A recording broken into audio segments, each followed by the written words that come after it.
Are you ready? What?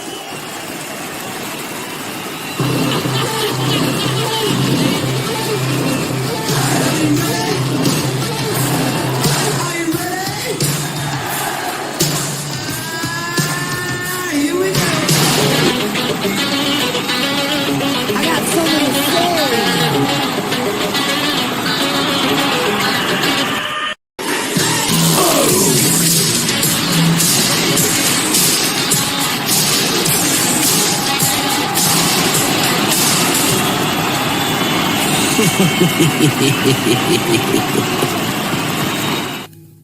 Hello, all you beautiful people out there. You're back. Tuesday. You're back I am back. I was happier. Warmer climates when I was enjoying what the Floridians were complaining about, the high 60s, low 70s. Like, Crimea River. I was loving it out there. But missing being back at the studio here. Well, you'll be gone. You'll be on the road again next week. So I will be on the road again. Will you be back for Tuesday or no? Yeah, you're probably gonna pick me up at the airport, take me straight here. Perfect. So because I will be in Memphis. Tell why. Well, I'll be in Memphis on Monday, picking barrel or whatever else at Old Dominic. I know we've got a couple people coming out there to hang out. If you it happened quick out there. Turn around quickly. Yes. Please join me out there. Monday, Memphis, Monday, yeah. So Memphis is a cool little town. You know, get hit Beale Street afterwards. See some bands play out there. The last time was at Beale Street, which was really cool, by the way. Then we'll jump to our guests immediately. But neatest kind of like from a musical scene street that I've been to. Because like Nashville has all these. There's a billion bands in Nashville, which is really fun to see. It's got its own vibe, which is really cool. And Bourbon Street has it's the jazz and the blues and stuff like that. Memphis, though, has everything. You can see a rock band, you can see a jazz band, you can see a blues band. I saw half, like a mini orchestra, like playing in one bar. It was crazy. It's a big party scene, too. The music scene is really neat there. The barbecue's not bad, so the food is good. So, but yeah, we had Clark on just last week. He was a great guest. This all came together really quick just because of my schedule and then his ability to accommodate. So we'll be out there next week. Chris, who's in the chat, it will be with you. Artist, man. Yeah. And Candace. Special thanks. Ernest really kind of turned me on to Old Dominic. So that was great. So so appreciate it. But from Memphis, we're going to go a little bit further west into the breadbasket states to a place where this is a true fact. True fact? What's the true fact? There are more cows in this state than there are people. I looked it up. No way. And it was a true fact. What? One of the 10 crazy true facts about Iowa. We will get to more of those later. After our guests, you have facts. And I always think of that scene from Planes, Trains, and Automobiles. Yeah. people train run out at Stubbville. In the back of that. What do you think the weather's out here? 1. So no doubt. But anyway, from the great state of Andy, do you Iowa. Are mics on? I don't know. That doesn't sound good. Hold on. Before you bring them on, Andy. What's the problem? I don't understand our audio is all jacked up. Is it? I don't know. Hold on 1 second. No. Let's see here. Let's see. Is the audio? Are the mics on? Evidently, they're not seeing the mic. So let's try this again. Okay. This is off for us. Interesting. Are the mics on? Murphy, we're having technical. I mean, are the mics Navy on SEALs now? No, the mics are not on. The mics are definitely not on. Did you not turn them on there, buddy? I don't know. I think the mics are now on. The mics are now on. Okay. Sorry about that. Lugnut fixed it. You didn't turn on the mics. I did turn on the mics. It just was on the camera, which is not a very good mic. So you didn't turn on the mics. Andy, I have to do everything around here. You saw the same thing I saw. Look, that's fixed. See? The talent needs better help. now. You're supposed to be on top of these things. Listen, at least we got it done. Thank you all for doing that. Redo. We'll head back. Let's start over again. As Murphy, you'll see, we're very professional stint here. We're super professional. Anyway, it's so about for those of you who missed the more pigs than people comment, we'll talk about that later it was too. Just whatever, it doesn't matter. But in the meantime, get the applause button, which is way too long ready. It is long. From the great state of Iowa, Murphy Quint from Cedar Ridge. What's up? Hey, there he is. Hey guys, how's it going? Thanks for letting us know about goes that. on for a It minute. goes on for a bit. It's a long applause. There you go. How are you, Ben? Good. How are you guys doing? We're Dude, good, man. doing Thanks great. for being here. Thanks for having me. No, we talked for a couple minutes before you hopped on, but we've been fans of Cedar Ridge for a while. We even have a few Patreons out there. I've been to Iowa multiple times. It's actually a beautiful state. There's a lot more to it than I was making out with the whole pigs and people thing. Like it out there, but great juice coming out of Cedar Ridge. So we're stoked to have you on finally. Sure. But for those one or two out there that just maybe hasn't heard of you yet or is wondering what you are all about, let's we're going to throw this to you, put the camera on you. You can give us that 30,000 foot overview of all the good things going on over at Cedar Ridge. Yeah, awesome. And thanks again for having me, guys. And appreciate saying some good things about Iowa. It really, really is a beautiful state. Definitely more, I believe we have more cows, hogs, and chickens than people. So we've got a lot going on there, but incredibly beautiful state, a lot to do. And if you haven't been here, I recommend getting out here. But anyway, so Cedar Ridge, at this point in my career, I've been doing this so long. I've been talking about Cedar Ridge for so long. It's almost kind of confusing what we are and where we came from. I'm going to start with what we are now, and then I'll kind of work my way backwards, and it'll all make sense. But today, what we are is we're a distillery, a fairly sizable distillery. Most people would categorize us in the craft world, I suppose. I kind of go back and forth on the word craft, what that is and what it's not. But most people categorize us in the craft sector. We've been at it since 2005, so we just celebrated our 20-year anniversary last year. We are also a winery, and that has a lot to do with how we produce whiskey. We oftentimes specialize in cask finished whiskeys, most of the time utilizing our own wine casks in our whiskey production, which is fairly unique. That's But awesome. so today, like I said, we're a fairly sizable distillery in the craft world, but that couldn't be further from the truth from where we started. And so that kind of gets me back to the beginning. What is Cedar Ridge? Well, Cedar Ridge is really a property that my parents acquired, and they kind of allowed it to make a series of intense pivots along the way that got us to where we are now, because many important people joined our company along the way and had really good ideas that pulled us in different directions. So when we started up, the entire business model was actually to be a vineyard in Swisher, Iowa. There weren't many wineries in the state at the time. There were a handful of them, but there was kind of some promise to the world of grape growing and winemaking in the state of Iowa. And my dad in particular was really passionate about wine. And so he started planting these vineyards and didn't really have a grandiose vision. It was just going to be kind of having a vineyard and maybe one day making wine. Well, one thing led to another. He's also a businessman and a fairly successful one. And he kind of followed certain market trends. And, before you knew it, we were producing a pretty decent amount of wine and also making some spirits on the side. This was, back in 2005 to 2010, when the standard model, if you're opening a distillery, was to you open up, but then your only spirits are really clear spirits, vodka, gin, because you can make them today and you can sell them tomorrow. You don't need to tie up all your cash and inventory. And so that's what we were doing in the very early days, was making wine, but also some vodka, gin, and maybe a little bit of rum, things like that. Well, around 2009, 2010, a number of things changed. We moved out to where our vineyards were planted and put up a building out there. And that's when we released our first ever bourbon. And we had a sneaking suspicion that was going to go well, but we didn't realize quite how well that was going to go. And it was the first product we ever released where there was a line outside our door of people waiting to get in and buy this product. And just simply having that line out the door told us, okay, I think we might need to pivot. We might need to reconsider what we're specializing in. And from that moment on, it was really a heavy whiskey focus inspired by our passion in winemaking, if you will. And so that's really what the big pivot that kind of got us to where we're at now. That it put us on the trajectory that we're still on to this day. But while we are a winery and distillery, we're a fairly sizable distillery that distributes to about 35 states, about 7 different countries. And then our winemaking, we still produce wine, but just for a few counties in the state of Iowa. So very different scales, but one without the other wouldn't make any sense for what we're doing to this day.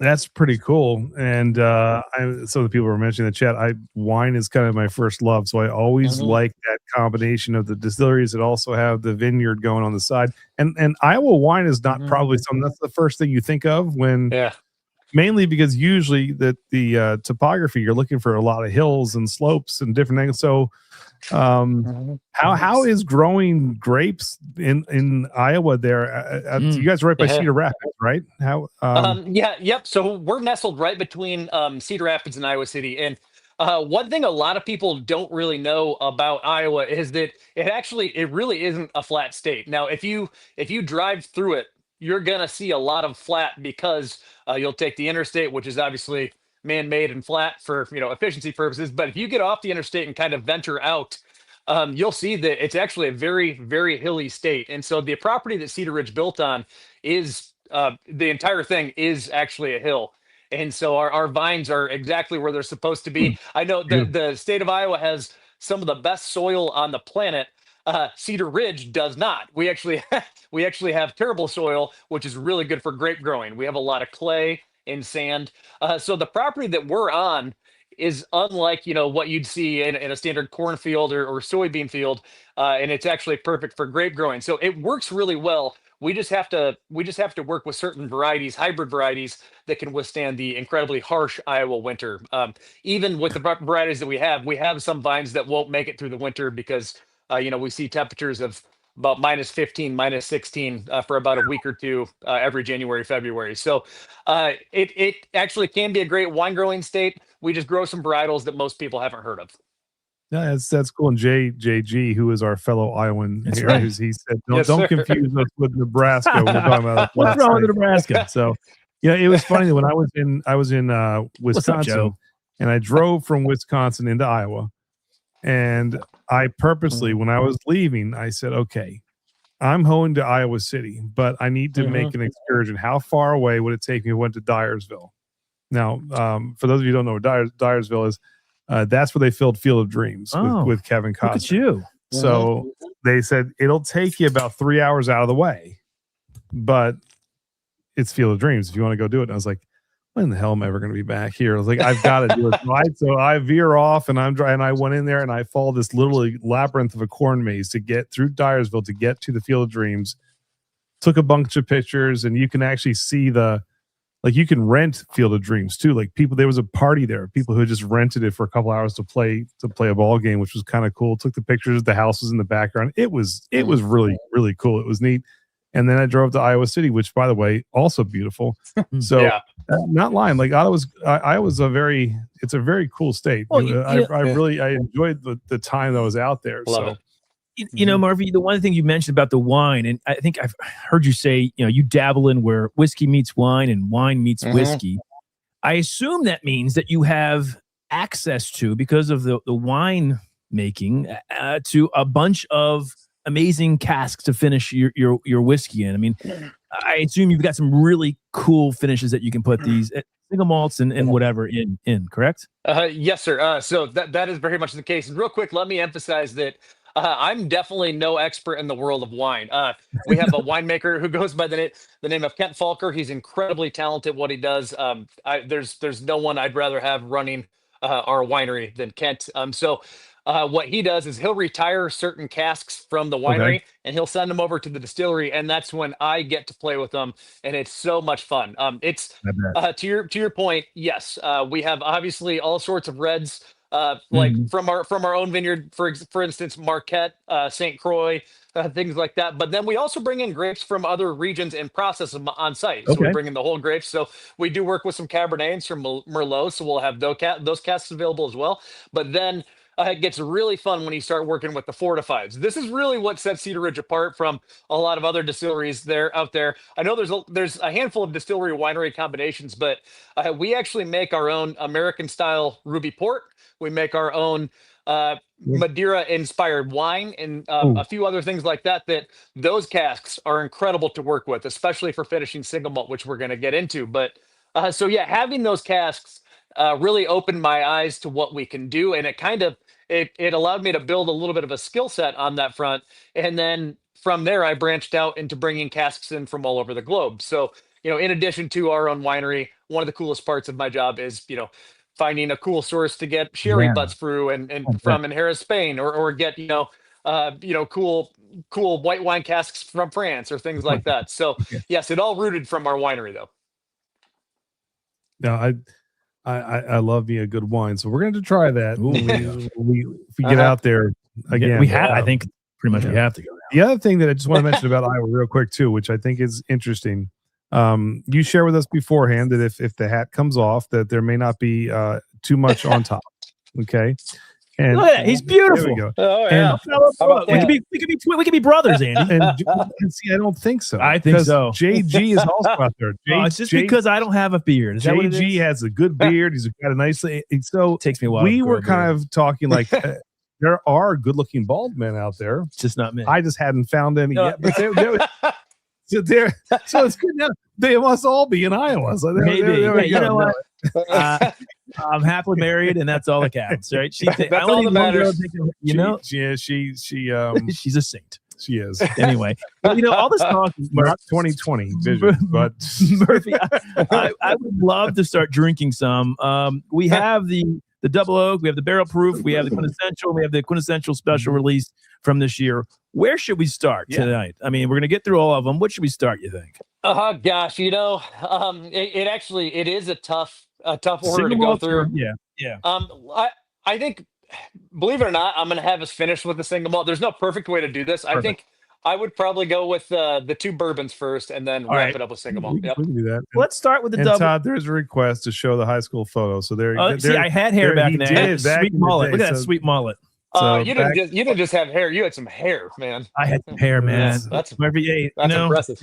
It all fell out by age 30. But that's okay. Anyway, and anybody in the chat, any of our viewers, if you have a question for Murphy, put it in. We'll try to get to it. So certainly put that in there, and we'll get to them.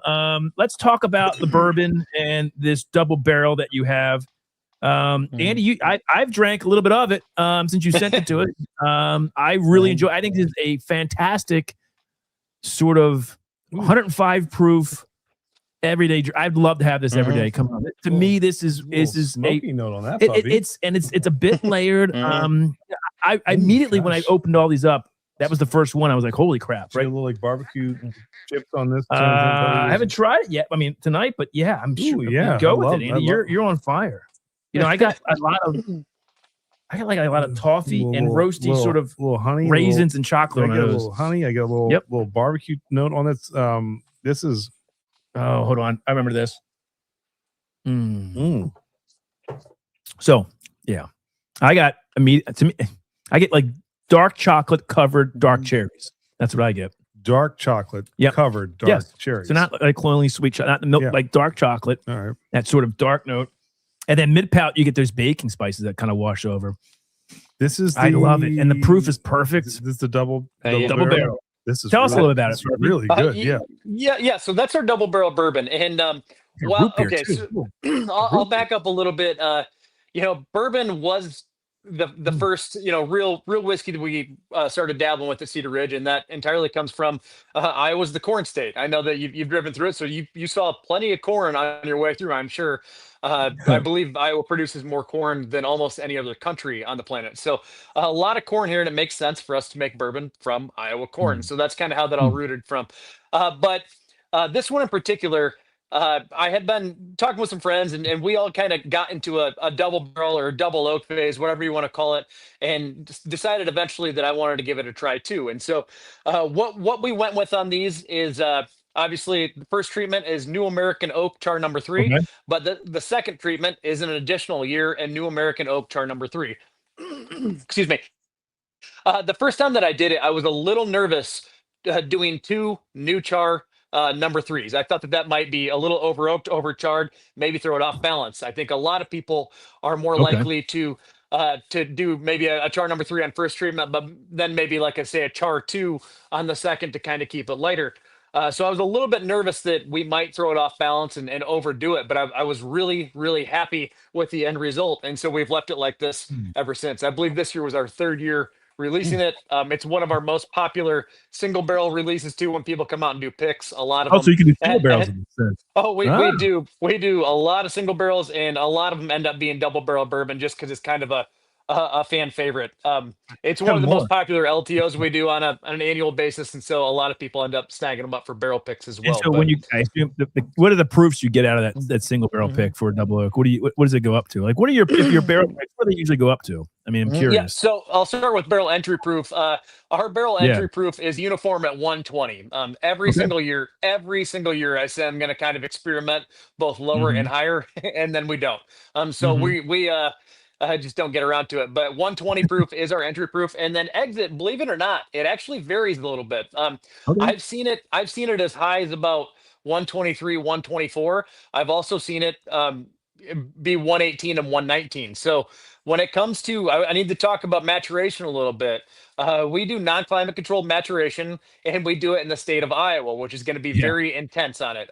So Yeah. in the summers, it's going to be 100 degrees at some point. It's going to be extremely humid and hot, and then in the Like- winters, it's going to be extremely cold and extremely dry. Sounds like Like I said Maryland. earlier, it'll get down to minus 15. So when a whiskey sees say 5 summers versus 6 winters, or vice versa, it's gonna have a different treatment to it when it comes out of the barrel. So that's thus the variance in proof. So and then I'll also mention, when we do, not in this one in particular, but when we do certain cask finishes, sometimes that works as a natural diluter, and that'll pull the proof down a little bit too. So we have a bit of a variance in our exit proof. But these barrel proof picks, or these double barrel picks in particular, I would guess 122, 123 is a safe bet. Really, really good. I'm wondering if anybody in the chat has had the double barrel. I'm impressed with this. Or I think I saw somebody said they had a single barrel of this too. So that must be a really great experience. Now, let's Yeah. move on real quick, and we'll That's stop with really- you have a question? There was a question Yeah. that came up Go though, Go ahead. from Joe the Sample Guy. Do the new barrels for the winery and the distillery come from the same cooperage? Oh, okay. Great question, and no, they don't. So all of our new charred barrels come from ISC. I'm kind of an ISC fanboy. They do a really good job for us. Been working with them for been working with them forever. And then our wine casks come from all over the place. I mean, we've done a lot with World Cooperage, and Kent Falker, our winemaker, he kind of has the call and where he's getting those from, but he'll kind of get them from all over the place.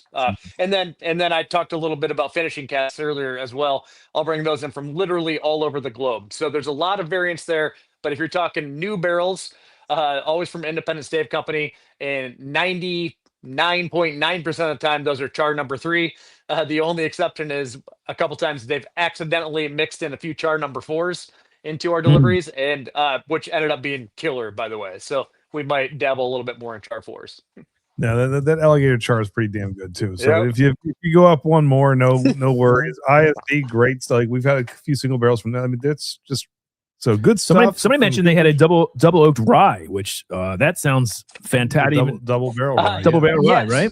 Okay, yeah. So this double barrel bourbon, it became so popular for us that I think it was last year, for the first time we dropped a double barrel rye as well. And I think that actually was a little bit hotter than the bourbon this year, which was really cool.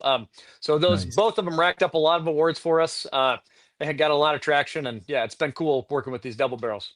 That's very cool. Now, one of our patrons actually is stealing one of my questions earlier, which I like. But here's your first off the wall question. Okay. Last concert you've attended. Good question. Oh my god! All right. Well, I assume we're not counting. I assume we're not counting stand-up comedy. That's not a concert. I'm a huge stand-up comedy guy. So my wife and I, we see stand-up comedy all the time. That's in our free time. That's usually what we're doing. Who's a good comedian that you saw, Lisa? We can ask that too, since you love it so much. Come on. Oh, God. Who's your favorite comedian to see? Who would you love to see right now? All right. So, funny enough, I have a huge list of power rankings that we're trying to see. We're trying to cross everyone off the list. Okay, I love it. Let's hear this list.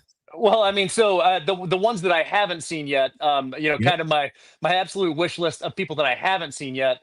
I really want to catch Chappelle at some point, because he doesn't really like tour anymore. So you kind of got to get lucky. Bill Burr is probably the top guy that I haven't seen yet. Okay. You know, Here's I went another on good ball guy, Todd. That's right. Another good ball Another guy. good ball guy. real Let's good stick looking together, bald right? guy. Murphy, we got to They're stick awesome, together. guys. Yeah. The last couple years I saw some really good ones. I caught a nice Louis C.K. He came through Iowa. Nate Bargatze is my all-time Nate, favorite. Yes. So I back in like 2010 when I worked at a different distillery in Colorado for a while, and I've gotten this huge Nate Bargatze fan or like just I think he's the wave that I best. got on, and I couldn't get out of it, and still to this day he's my favorite. So there's all those. We're He is. actually this Friday we're seeing someone who I you know.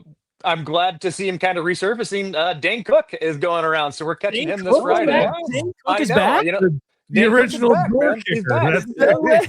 No, he's back. He's Dane great. Cook's Great back, guys. news He's here from back. Murphy Quint. I didn't Yeah. know that. That's pretty Is cool. it 1999 all over again? What is I it? know that my wife and I were talking like we owe our high school selves, Yeah. tickets to Dane Cook, and so we're Yes. gonna go check him out this weekend and see how that hilarious. goes. That's All right, really we got funny. off topic. So No, we're at the no, concert. one second though. Brian Before we Regan, go. great. Yeah. Who's your favorite comedian? It's probably. I mean, listen, Nate would be one. I love this. I would love to see Jerry Seinfeld in concert. I mean, for me, it shows my age a bit, or even like Adam Sandler or Chappelle. You mentioned. I don't know if he does. Like that would be amazing to me. Although you go through like Instagram now and you see these stand-up comedians, and I really start enjoying. There's a couple that I don't know their names, but I see that because I watch it, so they feed me more of them. There's a lot of good comedians out there. Yeah. I mean, really good. It's the golden age of stand-up comedy right now, largely due to social media. But there's more incredible comedians touring than ever before. The only downside is on those Instagram clips. Something you got to be careful about is sometimes we've learned this the hard way. Sometimes those guys, what they do is they do a lot of crowd work and they capture it, but they only post the good clips. So you go to the show and it's not just banger after banger. It's a couple good ones. So some of it can be a little false advertising, but great time to Shane. I saw that honestly. I saw Shane Gillis about 6 months ago and it was incredible. Yep, it was incredible. My wife and I about a year and a half ago saw my favorite comedian. I saw Kevin James. And Kevin, and he was no way. He was hysterical. I bet he was. I saw him, and he had me absolutely dying laughing. So that's good. All right, so we'll take you back. Last concert you've seen, and then we'll get back to whiskey.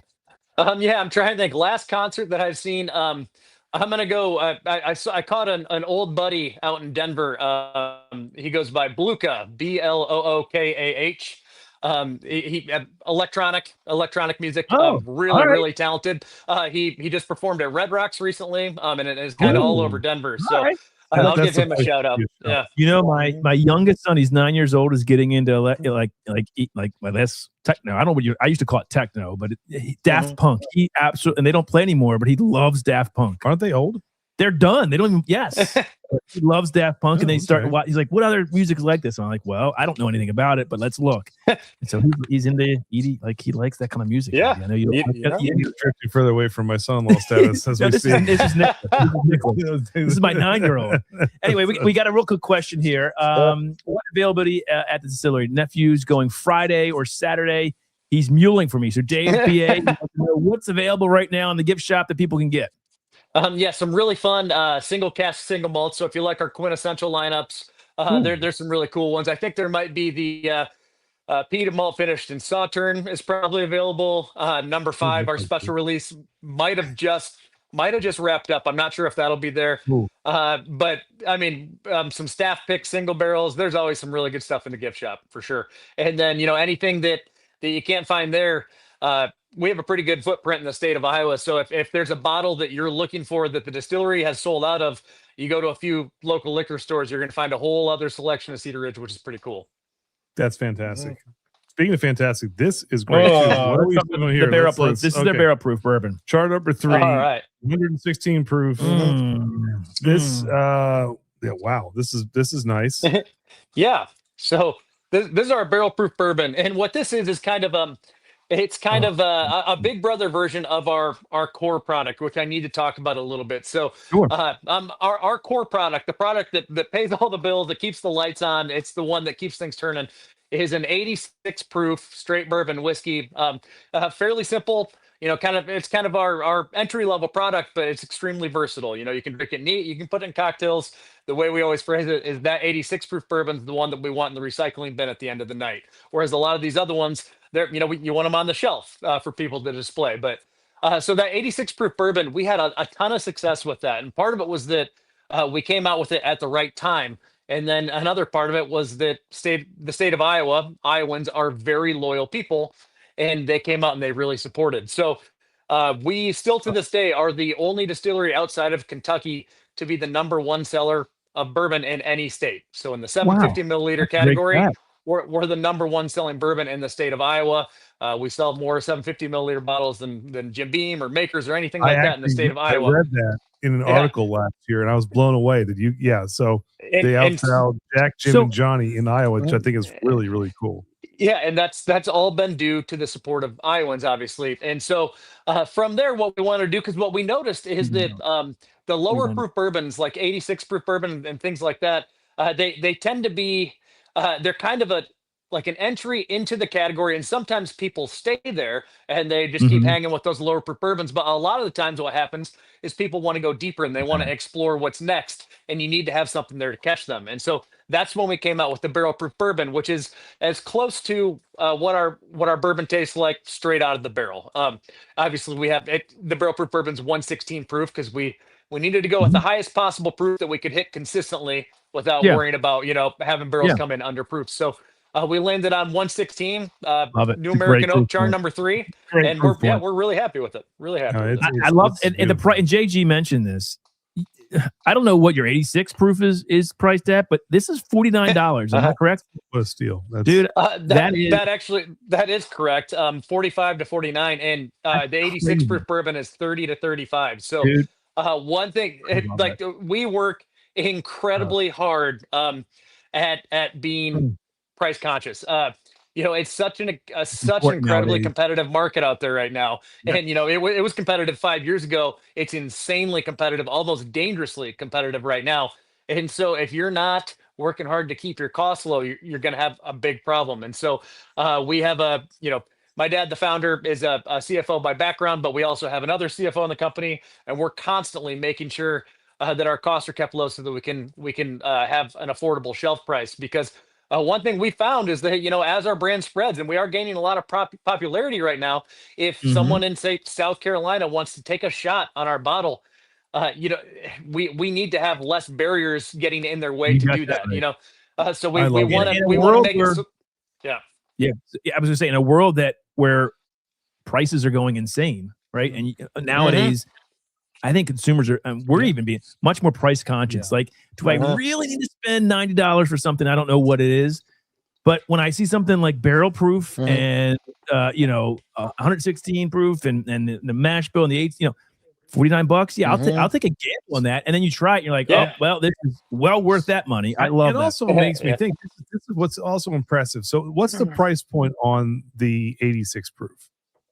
Is it like 30? So it's between 30 and 35. Yep. Okay, so you've got a 30 and 35. Yep. This is like $1 bottle that is outselling Jack and Jim's shelfers, which are a little bit cheaper. Which shows they are, shows you just how good that's got to be to outsell them all. People are willing to pay a little bit more because it's hometown, but it's not just because of hometown; it's good. Yeah, and I think when you put out a good product, people will find it. That's fantastic. Now you do barrel picks, I assume, of the straight bourbon too, as well. I assume. Yes, sir. Absolutely. Yeah. Yep. There you go. And one more thing on that, just real quick. Your comment on the quality versus price point. That's another thing that we're very focused on. Is, when someone makes a purchase of any Cedar Ridge product, we want them to feel not only the value, but like they won that transaction. If they spend $40 on one of our products, we want them to say, I would have paid $50 for that. You need to get that win. Otherwise, what's going to happen is there's a million bottles on the shelf, and they're just going to go to the next one. Even if they liked it, they might go to the next one. But if they feel like they really are winning that transaction, getting a lot of value out of it, well, now you've got a fan of a brand, and that's incredibly important today. Well, I think that's fantastic. I mean, Daryl said he got the barrel proof for $35. So Well, where's that? Yeah. So Good God. no, look, and I'm a big fan of like when people take pride in their state. I mean, I've mentioned this before, and I went up to Maine, and everybody was like, "We're not part of New England. We're Maine. Buy Maine, drink Maine, be Maine." Like, I love that. Yep. Like, I love when people are really proud of. We do that. We do that We're with very Maryland. proud of Maryland. We're proud Our of flag. Maryland as much as we wear a flag. It can be, Yep. So I love the fact that it's not just showing up in the quality that you guys are doing, but the reception that you're getting from everybody within the state. That they're like, you know what, this means a lot to us. This is Iowa, and we're going to choose this over the big boys. I wish more states would actually follow suit and do that, because there are a lot of other good distilleries out there that don't have to be from the bluegrass state or have to be Jack or Jim. So it's kind of nice to see that actually happening, which is really nice. Yeah, it's 120. I think you, Murphy, I think you mentioned did that talk earlier. about that. It was 120. Earlier you said it's one barrel empty proof is 120, correct? 120, yes, sir. Yep. Oh, look at That's this. correct. The It's best football 120. player And coming out of Iowa, Marshall Marshall Yonder. Oh, Marshall Yonda, Raven football player. Should be in the Hall. Yeah. He should be in the Hall of Fame soon. So let's hope. There you go. There you go. All right. A lot of good football Eddie. players coming out of Iowa, guys. Yeah. Yeah, Kirk Ferentz. He was Yeah. a former Raven coach way back. That guy, Kirk Ferentz, has been in Iowa forever. So yeah, no doubt. Longest tenured coach. All right, so here's another ridiculous true or false for you, Quentin. Here's a question, Murphy. Did the first ever bread slicing machine come from Iowa? True or false? Well, it has to be true since you're asking it. I got to go. I feel like I've heard that before. I'm going to go true. Okay, that is true. The very first bread slicing machine. We can thank our sliced bread. Thank God, because I know I couldn't slice. To bread. 1928, it was invented by. Could you imagine if you had a slice these? Oh my God! Yeah, so Thank God for look at Iowa. all the things that come out of Iowa. Who would've There's thought? another useless fact we need to know. You but- still asked it. Well, why not? We got to get to know it's people before pride. All right, we're look at diving Trey. into Iowa tonight. Trey Yeah, picked I up a like few it. Cedar Ridges this week at a tasting. There you go. I like it, Trey. Good stuff. I right. appreciate the sport, Trey. Yeah. Let's move. We've got about 25 minutes left here. I want to get into American single malts because Murphy, we pride ourselves. Oh gosh, about a year and a half, almost 2 years ago, we have a local distillery, Old Line, that is a single malt. That's all they do. They don't even, well, they've done a rye, but they're predominantly known for their single malts. And we were just starting out, and they're in our backyard. We love their product, and we heard, oh, you can't sell a single barrel of a single malt. No one will buy it. No one will buy it. And we're like, know what? We love it. We're going to do it. And we picked the barrel, we sold it, and people love it. Let's talk about quintessential. Let's talk about how you've been sort of pioneers of American single malt at Cedar Ridge. Tell us about this expression. Yeah. So first of all, let me say they're incredible. They do incredible work out there, and they've done a lot of good work in leading the category. In addition to that, but getting to quintessential. So what you're holding up right there, that is our quintessential 92 proof Solera edition. That is what we call our flagship single malt. What this is actually a really fun kind of art project. It's all about the blend and the casks involved in it. So everything that is going into this particular single malt starts out in ex-bourbon barrels. So in American single malt, you have an option, a very beautiful option right off the bat. You can use new casks or used casks, and that's not an option that you get in bourbon or rye. So as a producer, I really like that option because it gives me a lot more flexibility when it comes to flavor development. And so we start everything out in our own ex-bourbon barrels for about the first, we'll say, 4 years. And then after that, we transfer everything out of the bourbon casks into secondary finishing casks. And you name it, we're using it. Sherry, port, rum, brandy, French oak, American oak, Hungarian oak. The list goes on and on. And so we have all these different cask finishes. What we do from there is we've got an 1,100 gallon wooden vat that never goes empty. When we bottle out of it, we bottle it halfway down, we fill it back up. We bottle it halfway down, we fill it back up. Well, we're constantly filling it back up with all of these different finishing casks. And so that the cool part of my job is after we bottle half the tank, I will taste what's left in it. And then I will taste a number of different finishing casks and determine which to add to it. So over time, the flavor profile is going to kind of modify itself over a number of years. The way that I always phrase it is, batch 7 and 8 will be fairly similar to one another, but batch 7 versus batch 7D are going to be fairly different. As a matter of fact, I was just revisiting batch 1. We're on batch 17 now. They are quite different from one another. So It's just really it's a fun project. People pay attention to the batches, but at 92 proof, you get a ton of complexity in it, and that's due to all these different casks. And it's 100% two row, correct? That is correct. Yep. So we do 2 row. Yep, and almost entirely pale malted barley.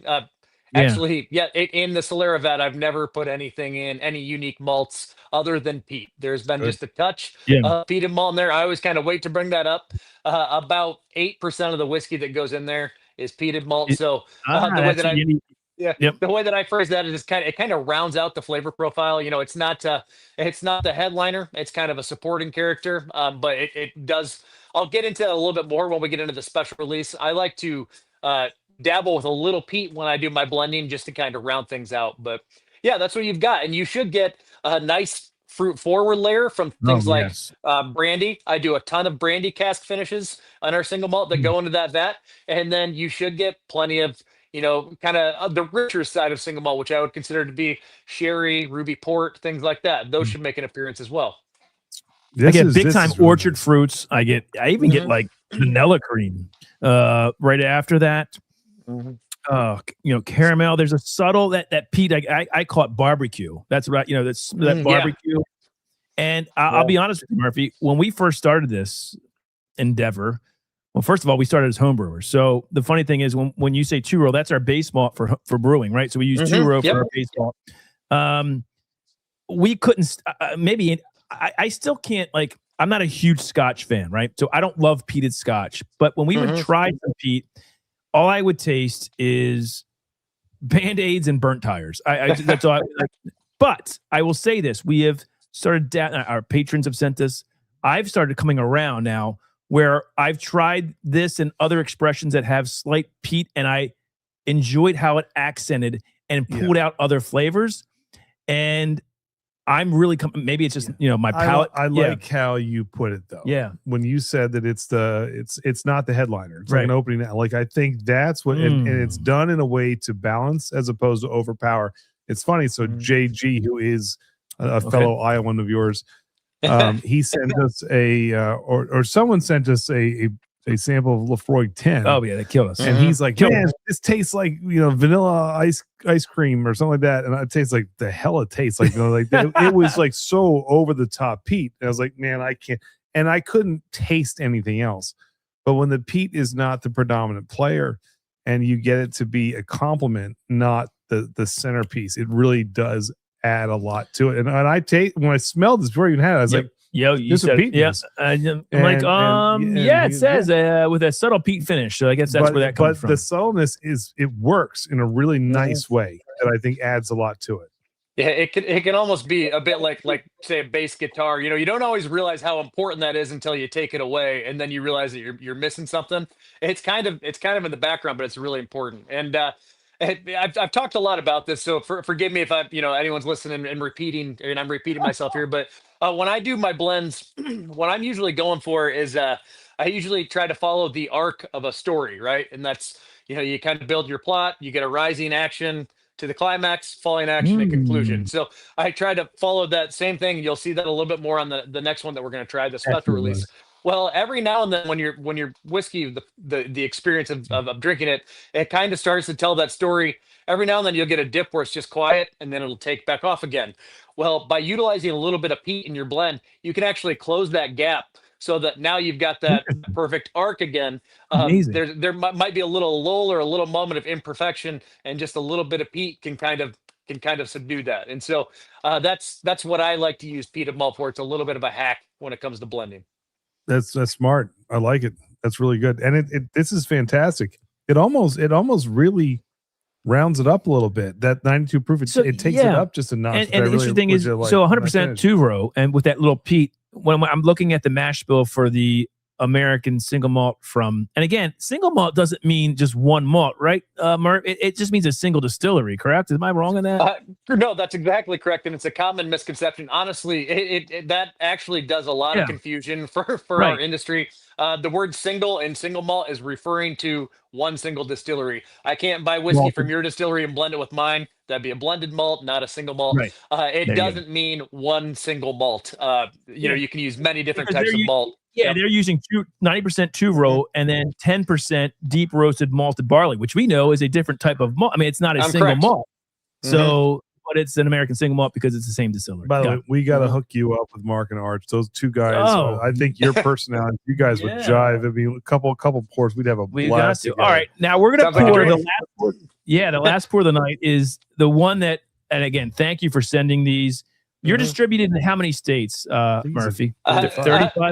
About 35. And you know, I mean, full transparency. I mean, we're super active in, you know, about 15, but we service about 35. And anyone who works in the industry will kind of know what I'm talking about. You're in 35 states where you will accept orders and you'll ship out to 35, but you're really being strategic and trying to build a brand in a much smaller amount. So we might be in, you know, 15 to 20 that we're really pushing, but we're available in about 35. Like, could you go to Cedar Ridge and buy anything off of your website? I mean, are you able to do that or no? CedarRidgeWhiskey.com. You can get almost anything we make, including some of our really cool wines, by the way.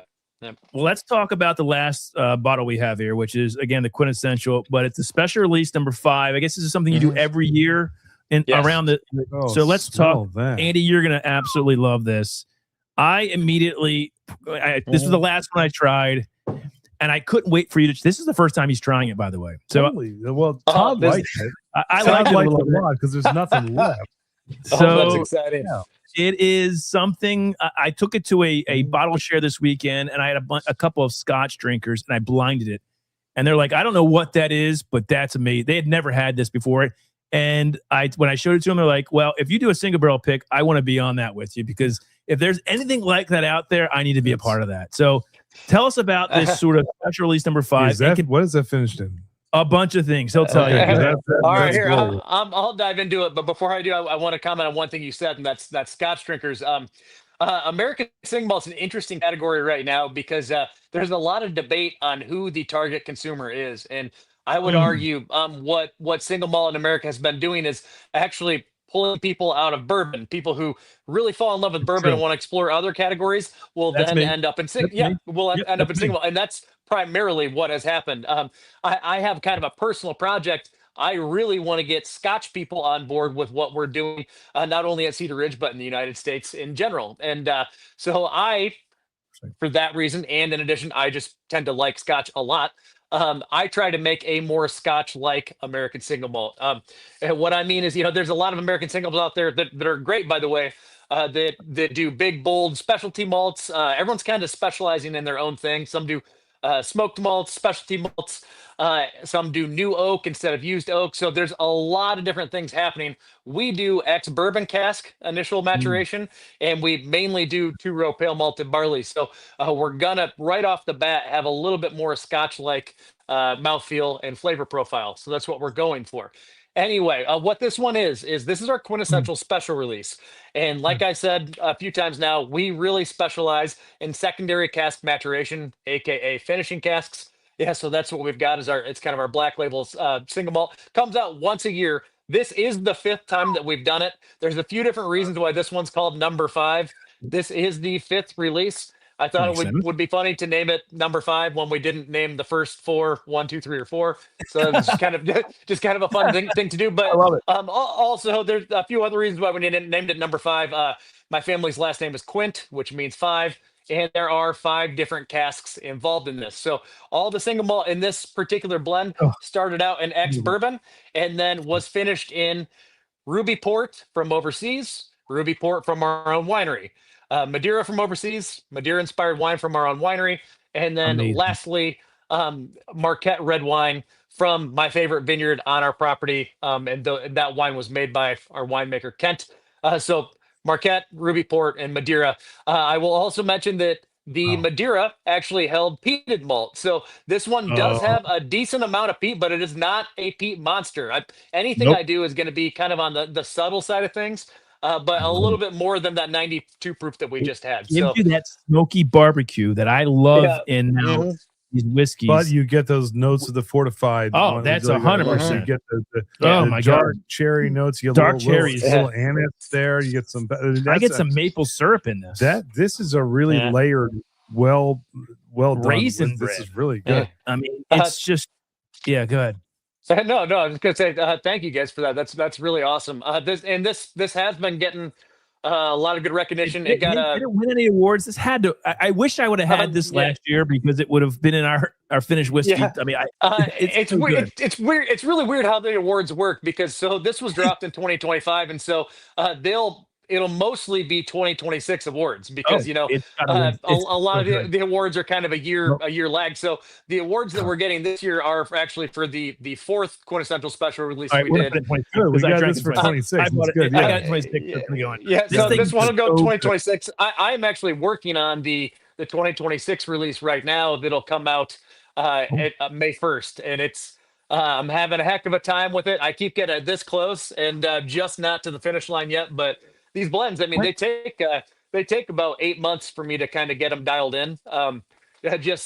I always tell people, the first 80% of a blend like number 5 there, the first 80% is really easy. You kind of have a good vision and everything's working out the way you want it to. But the last 20%, getting it that last little way home is so difficult because what you're aiming for is perfection. And you have this really good idea in your head and you just can't quite get it to match up. So I'm constantly making these little tweaks to the blend that I'm working on right now. I did the same thing with number 5.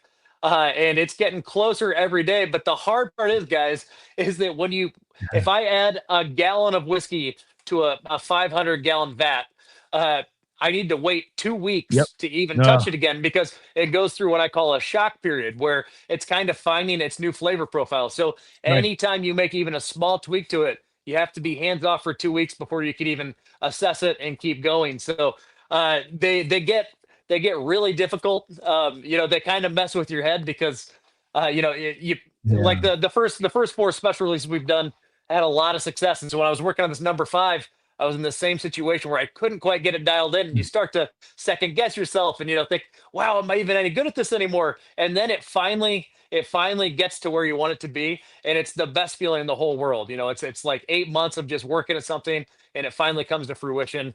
And then, you get to kind of release your baby to market. And that's what this is. So do you mentioned you started working on this year's blend and it takes months to do. Is the blend, is it utilize different finishing barrels each year or is it the same types of barrels? And then when do these usually come out? End of the third quarter? When do they usually come out? Yeah, so they usually come out between April and May. Usually we do late April. This year we're going early May. The first week of May is all I know right now. But and then they do always use different finishing casks, and that that's kind of a fun part about it is I'm trying to create something that hasn't ever been created before. I mean, and that's very difficult to do because people have been making whiskey for a very long time, and people over in Scotland have done such an incredible job at this stuff already. So to kind of get outside of the box is very difficult, and that's where blending all these different cask finishes together to create something unique kind of started. I will say that the one I'm working on for 2026 right now, it's the first one that's actually going to be revisiting a prior release. So, I'll dive into the ones that we've done in the past. The first one we ever did that kind of gave birth to the whole special release program was called Peat and Sherry Married. It was peated malt and first fill of Amontillado sherry married together to create a special release. The next one was called Portside, which was obviously heavily influenced by Ruby Port. The third one was the Untitled Cigar Malt Project, which that was the one that kind of woke the world up to quintessential, was the Untitled Cigar Malt Project. Last year was called Wine Club. And then the one that then number 5, and the one I'm working on for this year is a revisit of one of the prior releases. If I mention it right now, my marketing director will kill me. Nope, we won't do that to you. We know her. We like her, and she's nice. She is. Andy, what would you want that to be? Would you want it to be the Wine Club? Would you want it to be the cigar? Would you want it to be the peat? Or I forget the other one you mentioned. Portside would be the other one. Yep. Oh, you do like your port. I do like port too. So you know what? I would be happy with all 3 of those. True. I'd be okay with them. So that's exciting. Breaking news. I do love the fact that you have your own port there too, that you guys, you guys are kind of doing that on site, which is kind of neat. So question from Christian is New Jersey one of the 15 states you're working in? I see the 86 proof in one store, but I don't see any other bottles in my state. Yeah, it's not a state that we're super active in. We a lot of times what we'll do is when we're traveling, we'll hit a couple markets all kind of in 1 week, and kind of utilize our time when we're there. It's not easy to get from Iowa to a lot of different states, and so once we're out, we try to make a big bang while we're there. So we'll usually do New York, New Jersey at the same time. And yeah, I don't know what all's in New Jersey actively. You said there's the 86 out there. I'd sure like to see Quintessential and the Barrel Proof out there, but Yeah. I can't guarantee that they are. Yep. But Yeah. If you're ever CedarRidgeWhiskey.com going- has them. Yep. If you're ever going through Iowa, Yeah. here's a fact for you. Oh, another fun fact here, Murphy. Here we go. All right, Okay. what do we got here, Andy? The world's largest truck stop is in Yes. Walcott, Iowa. So How big is that truck? Well, stop? let me say this. Let me preface this by saying I have been. Busey's is pretty big. I've been to Buc-ee's. Buc-ee's, that's Buc-ee's like Buc-ee's. my favorite place in the world. I saw Yes. it first, found out about It's that bigger in than Alabama. Buc-ee's. Bigger than Buc-ee's. In fact, it has. It does say the world's largest truck It stop. does in Walcott and on Iowa 80 truck stop, and Well, it's even got its own museum. Murphy, how dedicated close to are you to the world's history. largest truck stop? How close is Cedar Hey, Ridge? guys? I'm 45 minutes from the world's largest truck stop. I see it. I see it all the time. My wife and her whole family are from Chicago. I'm a huge Cubs fan. We catch a bunch of games every year, so we go back and forth between Iowa and Chicago all the time, and we drive right by it. It's a spectacle. I don't know what you're envisioning. It's bigger. It's enormous. I love Andy, stuff like this. that's This good. is You're going there now. So I spend way too much time behind the wheel of my car, or my truck, and I like seeing all these crazy places. So You now do. that's on my list. I got to see it. Andy, Tim Cornet brings up a good point because this was the first bottle of Cedar Ridge we ever had, which was the Slipknot, The number 9. the number yeah. 9. Do you remember that, Murphy? Do I remember number 9? Absolutely. Yeah. Absolutely. Yeah. Absolutely. Yes. That was great. And working with those guys has been fantastic. Yeah. That's awesome. So Corey Taylor is from Iowa, correct? Yes. Most of the band is rooted from Iowa. Yep. Okay. And the one that we work with the most is Sean, who goes by Clown on stage. He's kind of the one who spearheaded this whole project. And he's scared of clowns, though. That's okay. It's not hard. I don't have a lot of fears. I saw it when I was young, and it scares me a little bit. It's If okay. you're afraid of clowns, you probably don't want to go to a Slipknot concert. But No, you know. they're- But you they know, were they're they were incredible to see. influenced very much by 80s the rock. music that we love. We love 80s rock. because Oh, yes. Corey Taylor actually wrote the intro to like the preface to a couple of these 80s hairband books because he used to love like the Def Leppards, Bon Jovi's, Motley Crue. Like that was his. That's what inspired that. him, which That is kind of Slipknot funny, yeah. bottle was one of the first whiskey reviews we ever did Yeah, on it this was really- channel. it was How really- long ago it was was it that you did that? It was a while ago, wasn't it, Murphy? It Oh was- God! I mean, that would have been probably 2019, 2020. Yeah, it was- Yeah, It's- It it was been one of a the first while, ones yeah. we did. And it was good. It was Because I we- had hair. I had hair. Yeah. I didn't, unfortunately, but that's okay. We're not going to talk about that. Anyway, You guys went around in '94. unbelievable. So I love that. So, Andy, what do you think about tonight? I mean, what have we learned? We've learned that here's one thing I've learned. You know, you hear the term American single malt and you think, oh, I don't like single malt whiskey. It's not for me. But I think those are people who have a conception. I'm kind of like that with Scotch, and I'm trying to break down that barrier. But it goes to show you when you drink the quintessential, and you drink something like, I don't know, Old Line or Stranahan's. I know you cut your teeth at Stranahan's back in the day, Yes, right? sir. I mean, that's where you went to. There's so many different flavors out there. Don't have that sort of bias up that I don't like American single malt because you're not tasting the same thing every time. It's such a different expression experience.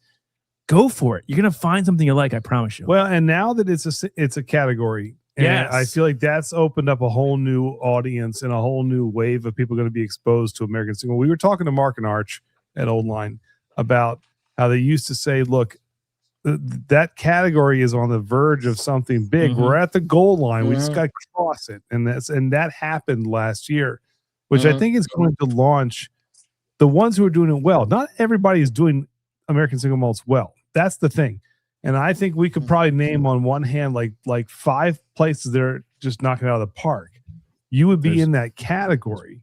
which Nice. just opens up a whole new world. Mhm. I think to people who are kind of saying, okay, we're not Scotch drinkers because your American crowd, a lot of them are not. Yep. But this is a good way to introduce them. You pull them from the bourbon world, or like you said, vice versa, Scotch world pulling into the bourbon world. Like it's a beautiful harmony that you can kind of just get together. And now that it's an official category, I think you guys are going to blow up even more so than you are now.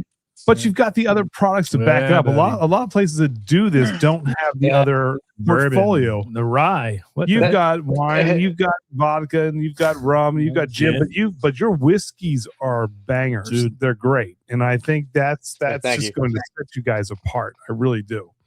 Absolutely, we'd love to come out and visit y'all. Like we'd love to come hang out with you guys. Yeah. Let's do Hey, it. whenever you're ready, guys, I'm ready to get you out here. We'll hit the truck stop. It'll be a ton of fun. There you go. Hell Well, yeah. the last question I have for you, Murphy, is thinking about 2026 and beyond. What can we expect from Cedar Ridge? Is there anything this year that you can tease or even say what's coming? There's a few things coming this year that I can tease.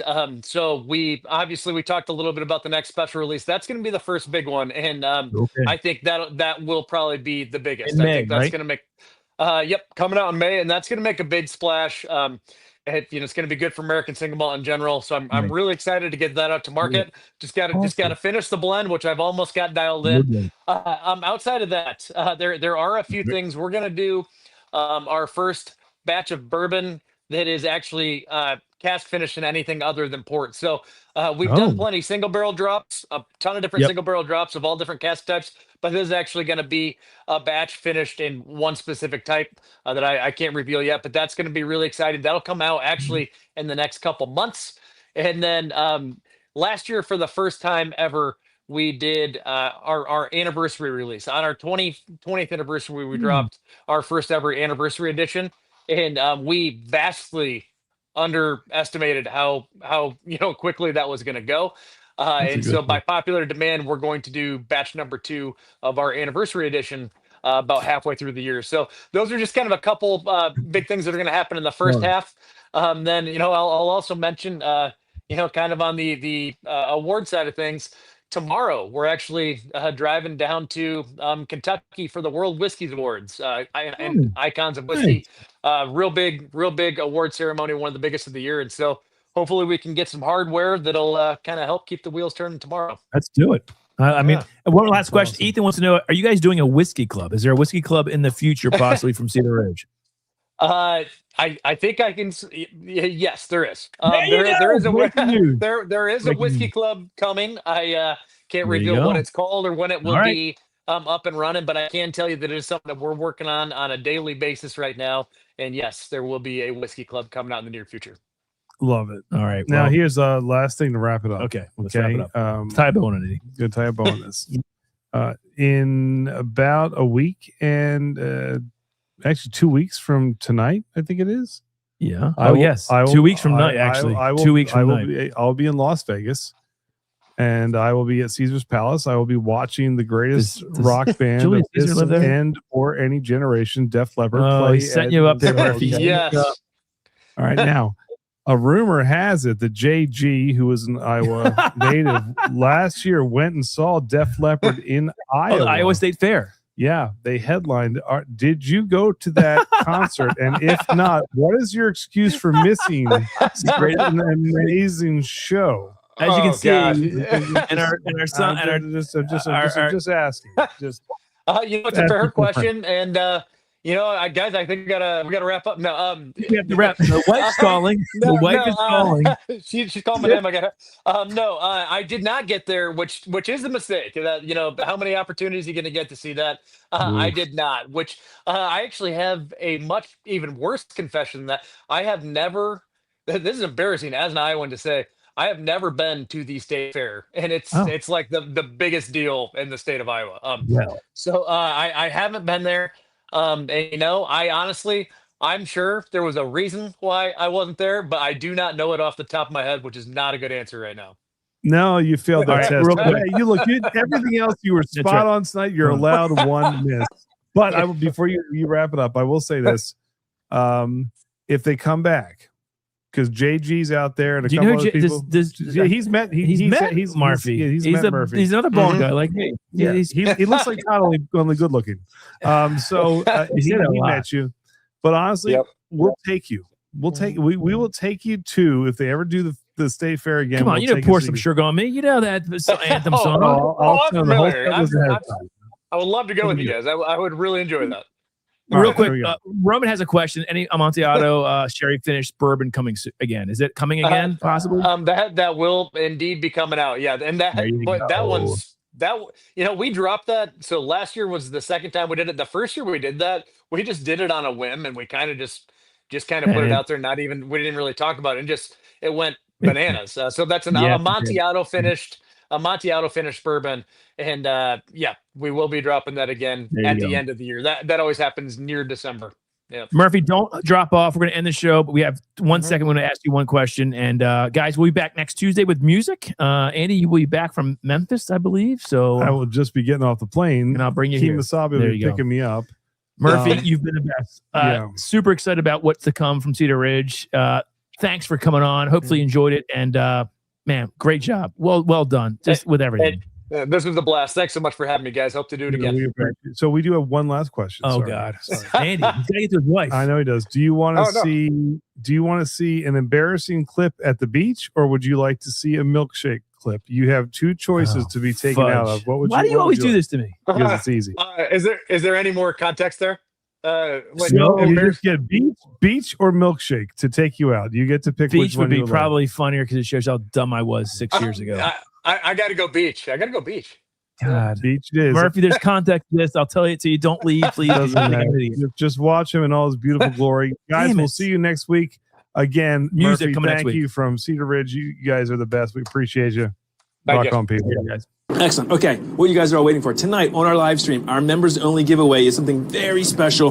We are giving away our top 5 whiskeys of 2020 to a lucky winner. Those are going to be the Knob Creek 12-year Select, the Wild Turkey Rare Breed Ride, the Rare Breed Masters Tier 17, the Old Crow Double Barrel 47, and then the Maker's Mark's P90X. All absolutely amazing bourbons that you can't find easily that Andy has. One lucky member will get it. So we can't wait to see you tonight, 8:30 p.m. And we'll have some fun. Cheers.